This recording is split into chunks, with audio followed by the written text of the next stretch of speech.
जय सीताराम, जय सिया राम। सर्वमंगले मांगल्ये शिवे सर्वार्थ साधिके शरण्ये त्र्यंबके गौरी नारायणी नमस्तुते।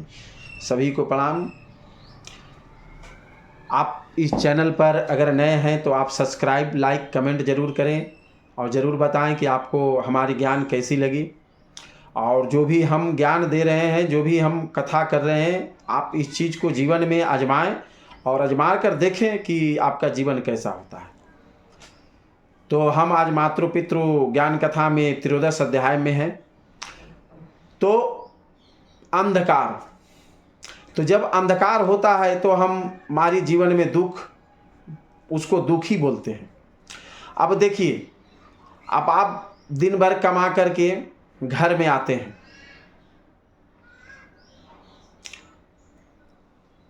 कि चलो बाल बच्चे के लिए हमने भरपेट खाना के लिए, वस्त्र के लिए मैंने कमा कर जा रहा हूँ घर पर। तो आप धन कमा कर घर में आते हैं, तो अब देखिए, अब वो धन क्या कर रहा है। अब ना तो एक दूसरे के ऊपर विश्वास है, आप एक दूसरे को देखना नहीं चाहते हैं, हमेशा एक दूसरे के ऊपर खटास पैदा कर रहे हैं कि वो कब मर जाए, कि वो मेरा धन संपत्ति हो जाए। बेटा बाप को नहीं लगा रहा है, बाप बेटे को नहीं लगा रहा है, भाई भाई को देखना नहीं चाह रहा है।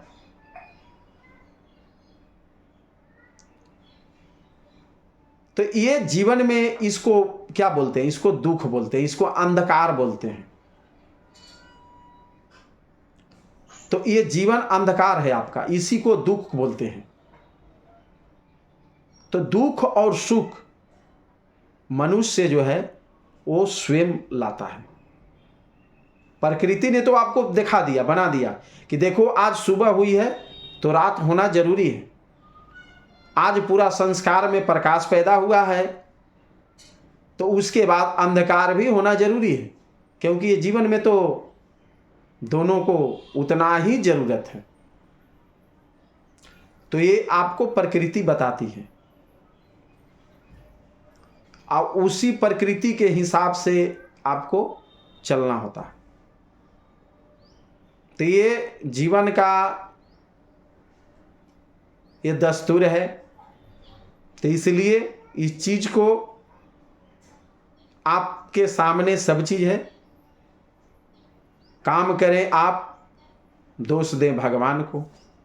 तो भगवान तो कहते क्या है कि देखिए, इस संसार में चाहे जीव हो, जंतु हो, पशु हो, पक्षी हो, जो भी हो, मैं तो सब में निवास करता हूं।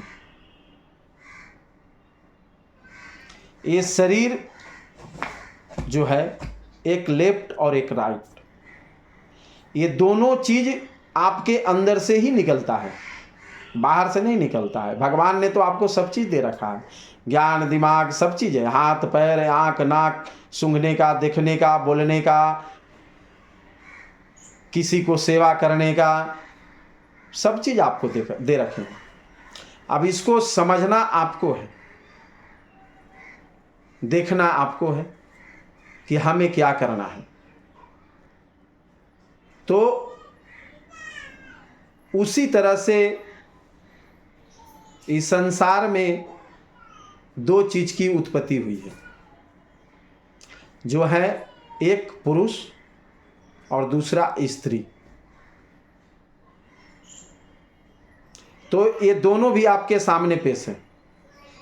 एक तरफ है भगवान राम जो तुला राशि पढ़ते हैं, दूसरी तरफ है रावण, वो भी तुला राशि है, और दोनों ही शिव भक्त हैं। भगवान राम भी शिव भक्त और रावण भी शिव भक्त, लेकिन दोनों का आप कर्म देखें तो उसी तरह से आपके ऊपर है कि आप राम बनना चाहते हैं या रावण बनना चाहते हैं।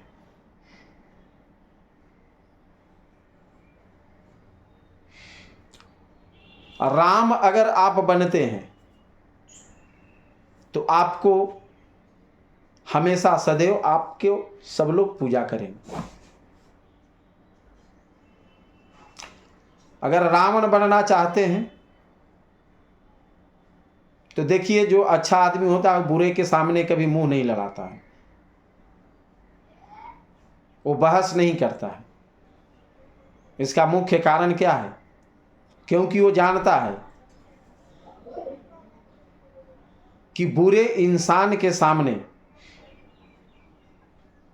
या चोर के सामने अगर सत्यनारायण व्रत की कथा सुनाई जाए तो वो कभी सुन नहीं सकता है। हाँ, उसको अगर चोरी के बारे में अगर बताएं तो वो देखिए कितना आराम से, कितना ध्यान से वो सुनेगा।